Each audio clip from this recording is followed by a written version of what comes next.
Hey guys, saya Gary daripada GCR Motor. Hari ini kita nak review sebuah Yamaha Awan tahun register 2007.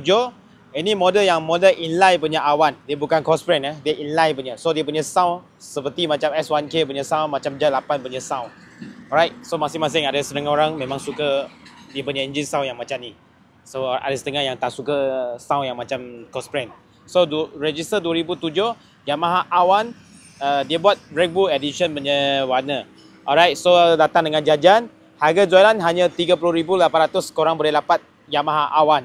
Minimum deposit 100 bulanan, 500 lebih selama 7 tahun. Jom kita tengok. First, korang boleh nampak lampu depan berkilat lagi. Lampu depan berkilat lagi. Lepas tu windshield smoke. Ada siap nombor 79. Red Bull Edition punya. So ini kamera owner akan ambil balik kamera ni. Alright. So tayar depan belakang tayar baru. Tayar depan belakang tayar baru. Pirelli Diabio Rosso 4 Corsa punya. Memang grip punya. 120/70/17 punya size. Tayar depan belakang baru. So double disc depan.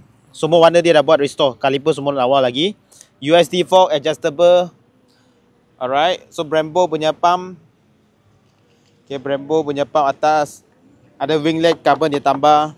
Ini inner yang carbon resin. Ini cover pun carbon resin. Carbon resin inner. Ada fan slider. Inline 4 punya engine. Racing full rest. Piping semua dah buat berkilat lagi. Ni original punya exhaust Yamaha punya. GYTR Yamaha original punya exhaust carbon. Tayar belakang pun tayar baru. Diabio Rosso 4 Corsa. Pakai size 190/55/17. Kaliper semua dia bawa warna. Semua restore warna. Cantik lagi. Alright. Lampu belakang pun cun. Okay. Semua cun lagi lah.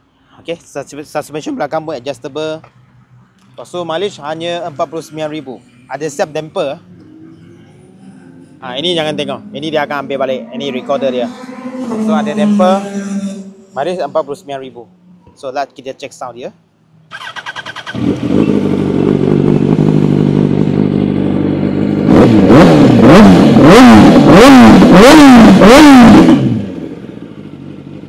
Alright guys, so siapa kalau berminat Awan ni boleh PM kita. Register 2007 Yamaha Awan inline 4. So siap dengan ada jajan lah. Harga jualan 30,800 sahaja. Minimum deposit 100 bulanan, 500 lebih selama 7 tahun. Bye.